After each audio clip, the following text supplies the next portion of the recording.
Welcome to this week's episode of Trista's Plate Story Podcast. I'm Trista Polo from iwokeupawesome.com, and I am your host. Each week we learn the story behind that vanity plate. You know, the one you saw driving down the road? What did it say? What did it mean? Why did they choose it? This week we meet the host of the top-rated MMA podcast and the Bearded Biz podcast, Erik G. Allen from Idaho. Erik broke free from a challenging childhood and a road of addiction. He built a life, a family, and a business any man would be proud of. Get to know Erik's story, his heart, and the one random moment, or was it divine intervention, that turned it around for him for good. Listen till the end to hear Erik's advice on how to pivot from a life that's not working to one that's filled with love and gratitude. Let's jump in and meet Erik. Welcome to this week's episode of Trista's Plate Story Podcast. I'm excited to be here with Erik Allen. His plate is TRMMA, which stands for Top Rated MMA. Welcome, Erik. Thank you so much for the time. I appreciate it. Yeah. Excited to be on your show. I'm excited to have you. So your plate represents some things that you do on a podcast and also that you love. Tell us a little bit about that. Yeah, so Top Rated MMA, that's the podcast, that's the business I own, and we launched that in 2012. And then sometime last year, I was just like, you know what, it'd be fun to have this, the plate TRMMA. And so I went out and I got that and started to get a little bit more recognition in town. So I thought, well, maybe people might come up and see my truck, and we've got some, logos on the truck as well. And so it's a podcast that I run, it's an apparel company, and, we've had that around for quite some time now. And it started as an apparel company, right? It did, yeah. So it started out as a apparel company in 2012. We took off way faster than we were prepared for and had so much inventory that we ended up donating a lot of it because we just made a bunch of business and rookie mistakes. And we donated it to actually people from Hurricane Katrina. We had donated it to a company down there that was able to distribute some clothing down there. But yeah, so we just made a bunch of mistakes in the early days. And in around 2017, I decided to launch this podcast, and now humbly it's been considered the number one MMA podcast out here in the Northwest. That's awesome. Now, what part of the Northwest are you in? Based out in Coeur d'Alene, Idaho. Coeur d'Alene, Idaho, a place I have never been. What's Idaho most known for besides potatoes? We love our freedom out here, so we have a lot of guns, and there's a lot of people who just love being safe, but lots of where I'm at is actually specifically very beautiful trees, lakes, mountains. Everything's within about 5 miles of my house, so it's very, very beautiful out here. I used to vacation here as a kid, so it's fun to live here now. That's awesome. Now, I want to delve in a little bit more to your business. When you started, you said you grew faster than you expected. You made a lot of mistakes. What's some advice that you could give from your failures that you've learned?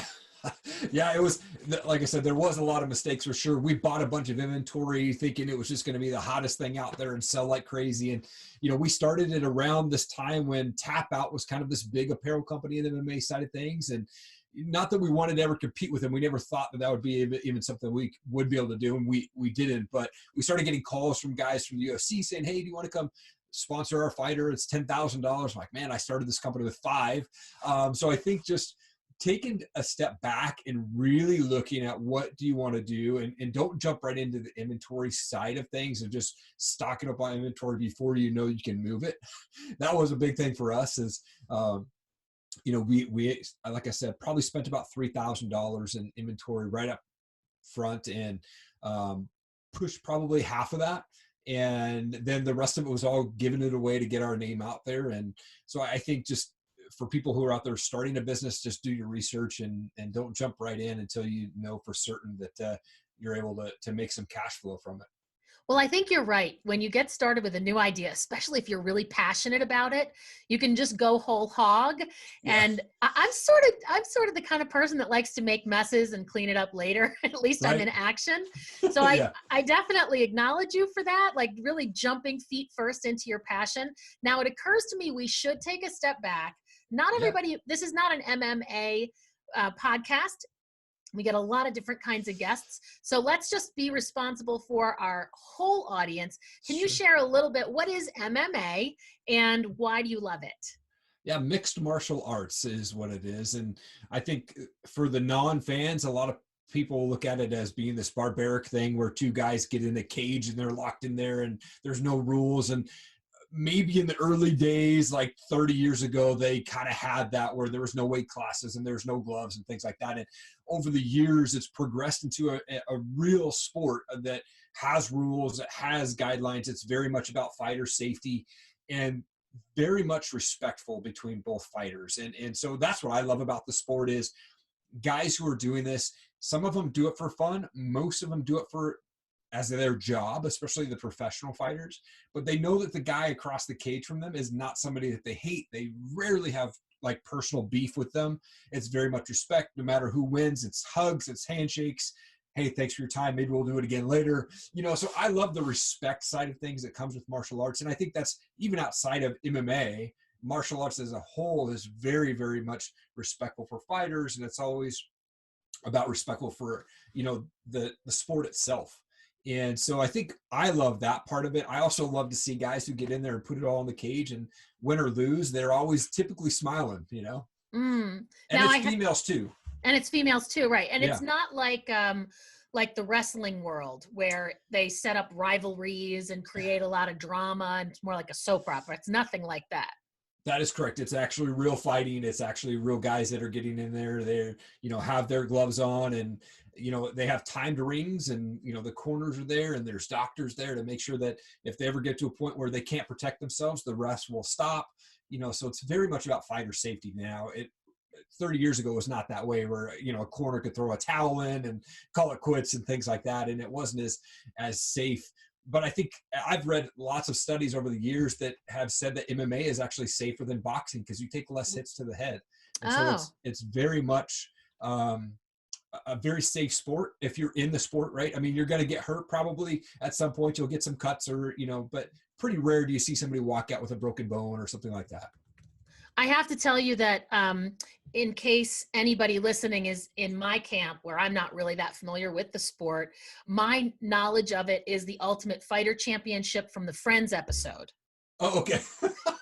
I never saw that episode. There is the Ultimate Fighting, the Ultimate Fighter, which was a real show, kind of a, what do you call it, reality TV back in the early 2000s, but I never saw the Friends episode, but I'm sure that it was funny and probably was not as, I don't know, maybe it wasn't as real. I don't know. Maybe I'd have to, go back and watch it. Yeah, they didn't actually have any fighting. So Jon Favreau plays Monica's boyfriend.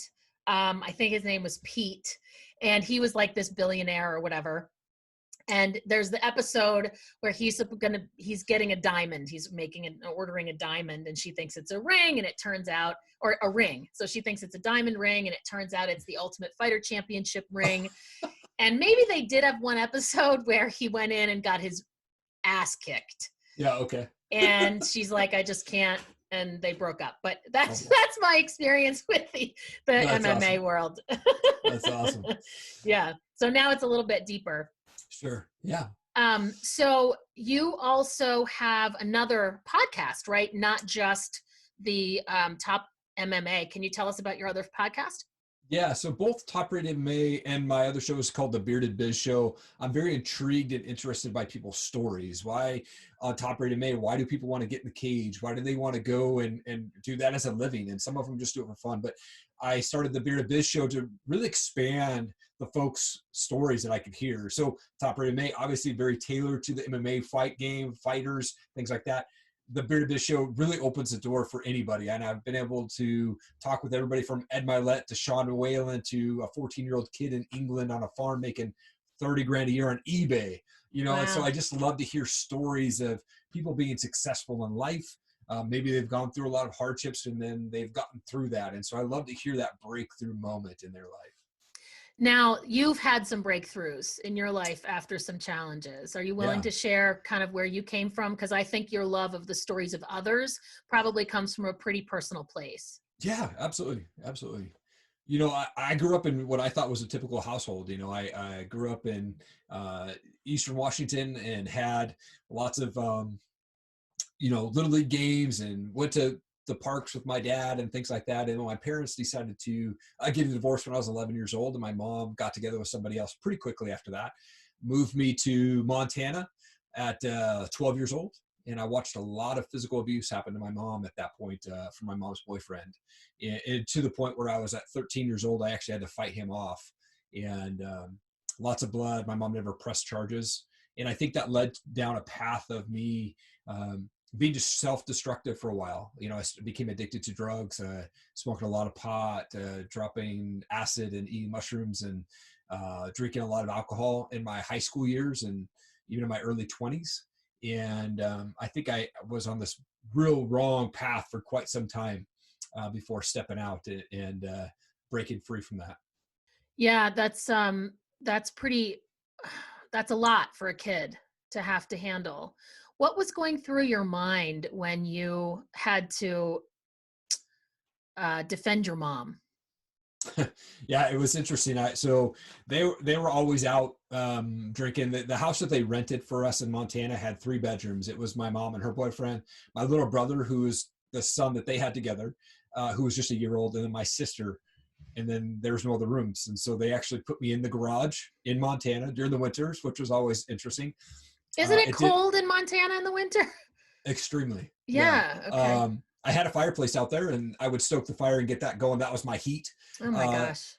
And so I would do that through the winters, but they went out drinking as usual, nothing normal or nothing out of the normal. And so I was brushing my teeth. It was around probably midnight, on a Saturday night or something like that.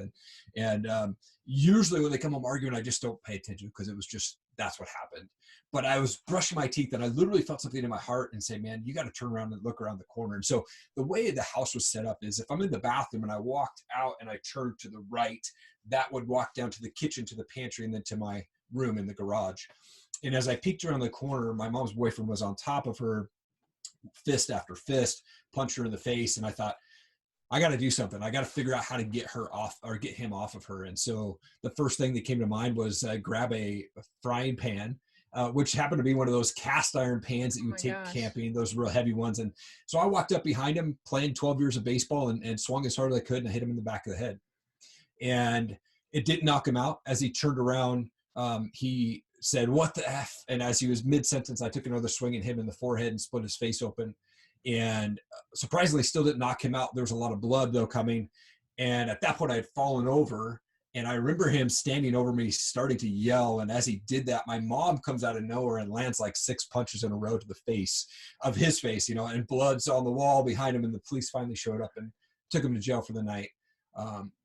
But I think I went into survival mode at that point. When I saw that, and I had seen it before, but something had snapped at that point. Like, hey, you know what? It's time to put a stop to this. And after that, I left and moved back to Washington to live with my dad, and my mom continued to live that lifestyle for a couple more years, which was quite interesting to me. But that's kind of the story. It seems to me like a moment like that, where you actually take a heavy object to another person, has to change you. Yeah, I mean, for me, it was just self-defense. At that point, it was fight or flight, and I was in fight mode at that point. Yeah, absolutely. And then you said that you had a pretty long journey after that of what would you say, avoidance of, what do you think led you to, the drug use and all that kind of stuff? It's kind of interesting. I moved back to Washington. My dad rented a house for him and I to live in. And then he went and stayed with his girlfriend. So he would put $20 in a cup, and that was my lunch money for the week, and would fill the freezer up with Hunger Man meals and put cereal and milk in the house. And that was basically what I lived in all through high school. So for the next 3 years, my house was kind of parentless. And so I was able to have parties at my house. I was able to go smoke pot. I was able to drink in my house and not have to worry about anybody saying anything. And so continued down that path. When I was 18 years old, I got arrested for having a bong, which is funny because it's now legal in the state of Washington. But I was going to say, that wouldn't happen these days. Right. Yeah. So I actually had black and white chain gang outfit on. I mean, bright orange slippers, had to go to jail for 24 hours. And so, and you would think that might change something, but what I did was I stopped doing pot for a year while I was on probation, and then continued to drink. And so, I just had this life of doing that. And at one point my friend said, hey, want to move to Seattle? And I said, sure. I had $100 in my pocket and I hit the road. And then between the ages of 18 and 21, I'd moved 21 times, living on people's couches and getting through all of that. So yeah, it was kind of an interesting journey. Wow. I always say that up to the age of 18, I moved 24 times, but you beat me because you did it in a much shorter period of time. It was quite interesting. Yeah. Lots of couches. Sometimes I didn't know the people. It was just like a friend of a friend. And, oh, can I stay there for a month? Yeah, sure. No problem. Well, you clearly turned it around. So I would love to hear, like, what was that turning point? There's typically, I think, a moment, just like when you decided to defend your mom. I mean, I don't think Yeah, you decided so much as you chose in that moment. So sure. what was it that really turned you around in your life? Because you're clearly a strong, confident, sure person. You have a level head. You have a thriving business. You're making a difference in a couple different areas, both MMA and business. Like, you're not the person that you're describing from your past. So what Right. changed? How did you do that? It's interesting. I got a job with Universal Music out in Seattle, and that was my dream job, to go work in the music business. And I don't know how to play anything. I just was the mailroom guy, but it got my foot in the door. And so that kind of led me down more drinking, free concerts and free booze for a couple of years. And I got laid off after 1 year, and I was working at Starbucks, and I was trying to just survive. I was this depressed guy. This girl had come in and said, hey, do you want to go to this church event? It's for college folks, just come hang out. And I didn't really have any friends. And so I said, yeah, sure, I'll go hang out. And so I went, and there was a lot of these small connections that were there. And I knew them from when I lived in the other side of the state and things like that. And so about a month later, it was Easter. I went out with a bunch of buddies the night before Easter, and we partied it up pretty good. And I woke up on Easter morning in my buddy's basement, surrounded by 15 or so people, and they were all passed out. But I woke up that morning and I felt God say, man, you're done. And I literally at that moment gave my life to Christ. I quit drinking, quit smoking, quit doing drugs right there in that moment, stopped, never did it again.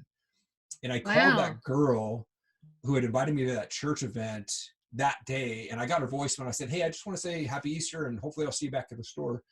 Well, about a year later, or a couple months later, we're dating. A year later, we were married, and now we celebrated 15 years of being married this year. Wow. Congratulations. Happy Thank you. anniversary. Thank you. Do you think that her showing up and making that random invitation was divine intervention?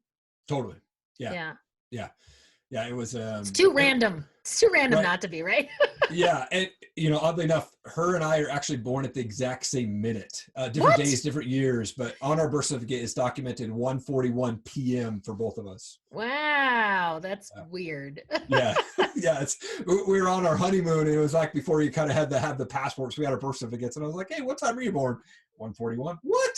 So it's just really strange. Yeah. Just the fact that you asked that question is a little odd, but that's okay. Right. Yeah, totally. Totally.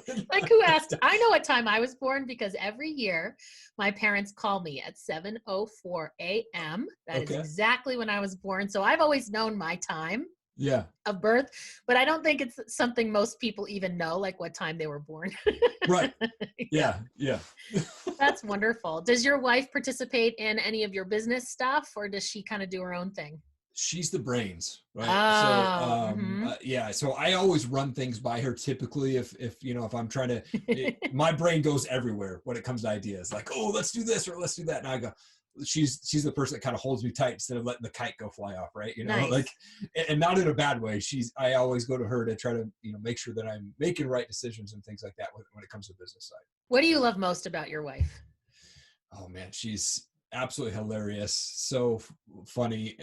But she also puts so many people in front of her for everything. And her and I both come from, pretty broken homes. And I think maybe that's what drew us together, as well. And we've been able to kind of break that legacy, or not the legacy, break those family chains of divorces, because both of our parents have been married and divorced multiple times. And we just made a decision that it was never going to happen between us. And so she's just so strong. She's definitely my hero. She's been through a lot more than I have. And she's the one person that, we have 2 kids, and she helps them be who they are, like I do too, but she's there, as the stay-at-home mom, and putting in so much more time and work with them, where I'm, kind of the provider on that side of things. That's awesome. I want to just take a moment and acknowledge her for giving you to us, right? Like as the Yeah. person put in your path, whether it was random or divine or whatever, like Mhm. you have such an aliveness Thank to you. you, but it's like a peaceful, strong aliveness, which I noticed from the very first time we spoke. And I'm just so glad that she made that random invitation and you accepted, and then you did all the work that you needed to do to be who you are, because I can't imagine what the world would have missed if you hadn't been powerfully present in it. So yeah, I wouldn't be here if it wasn't for her. That's for sure. That's awesome. So I just want to check in with you about your podcasts. You said that your top rated is actually #1 in your area in the Northwest. Can you give us some podcast tips? Because I know that a lot of people are starting podcasts right now, Sure. like a Yeah. zillion. Some people say we're going to have a baby boom and others are saying we're going to have a podcast boom. I think it's both. But give some tips to new podcasters if you wouldn't mind. Here's the thing with podcasting is I was really scared to do it at first because I didn't know what I was doing. I think the first 100 episodes that I recorded of my show were actually in a walk-in closet because we didn't have space in the house. It took me a while to look into the camera versus looking at the screen. And that was a big change for me. But I think if you want to do a podcast, just do it. There's so much free access to be able to put those out and get your word or your content, whatever it is, out there today. You can do it on YouTube or you can do it through Anchor app, which is free. And it's such a great resource for people who want to do a podcast. And you can generate a little bit of money from that. So, I would say if you're even thinking about doing a podcast, just do it. Don't worry about the quality. Get it out and then adjust as you go. Because I can guarantee that if I look back at my early shows, they're ridiculous. They're horrible. And even so, it's always a learning thing. And I've now done over 200 episodes combined between the two shows. And, it's always a learning perspective. Absolutely. And what about reach and promotion? I know that's the thing most people ask, and that is the most mysterious. How do you grow your audience? Yeah. For me, I never really even paid too much attention to it. I do what helps me grow, and that's connecting with other people, and that's hearing people's stories. And I think eventually it'll all catch up. I continue to put content out. So be consistent. Every single Friday, I release a Bearded Biz show, and every single Saturday, I release a top-rated MMA show. And that's what keeps me going. And I think that's what gets our name out. So I think if you wait too long between episodes, you'll lose listenership and things like that.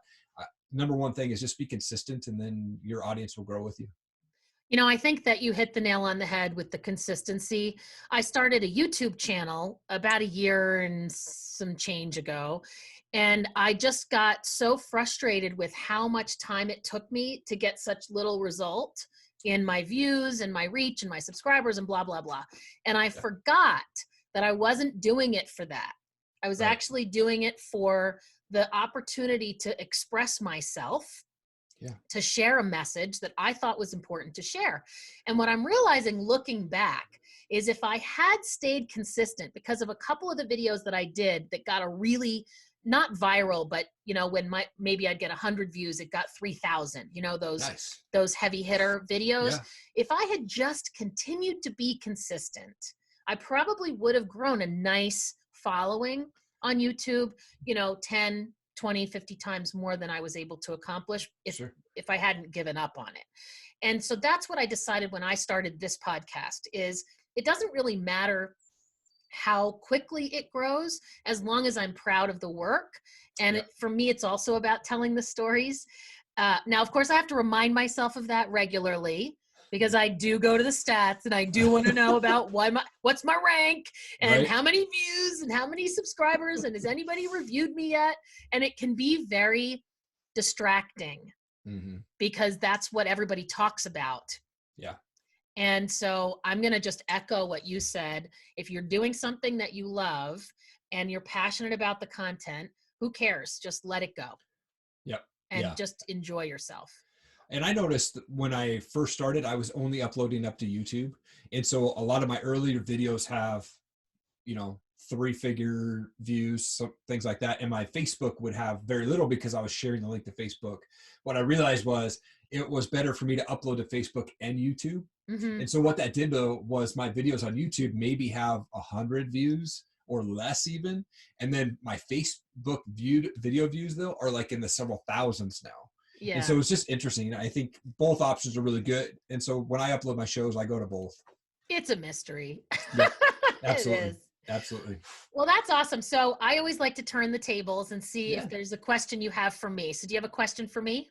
I have 2 questions for you if we have Uh-oh. time. I think we do, but I'm a music guy, so I love to ask this question. But what's a favorite band or favorite type of music that you like? I like something you can dance to. I like something with an upbeat, and I really need it to have a positive message. These days, I am entertained by things that make me feel good. I don't watch dark TV. I don't like horror movies, and I don't listen to angry music. These days, everything I do uplifts me. And my favorite song right now is called Good to Be Alive by Andy Grammer. Okay. And he kind of went through this whole challenging time, and he had this epiphany, and things just started to turn around for him.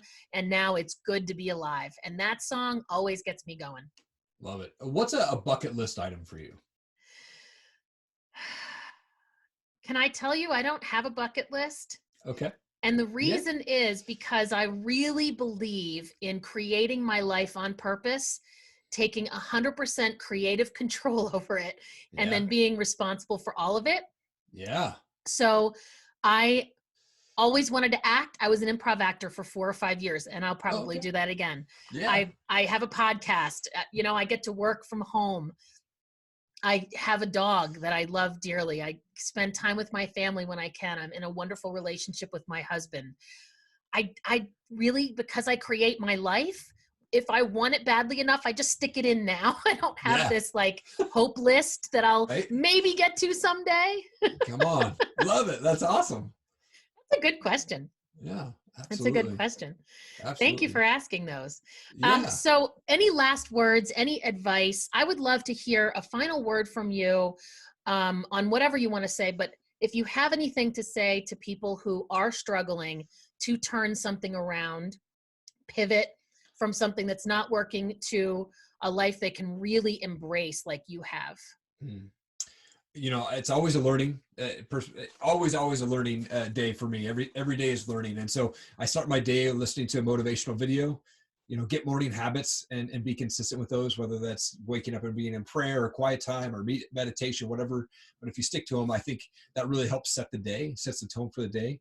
And for me, I just have this mindset of just loving on people. So if that's you, or maybe I'm not the judge of anybody, and it doesn't matter to me what people have in their life going on or anything like that. But if I just love on people where they're at, then it might lift them up and they might go do the same to somebody else. So for me, it doesn't matter what their political stance is or sexual orientation or anything like that. I just love on people, and hopefully people can just get that message and go do the same and just spread love.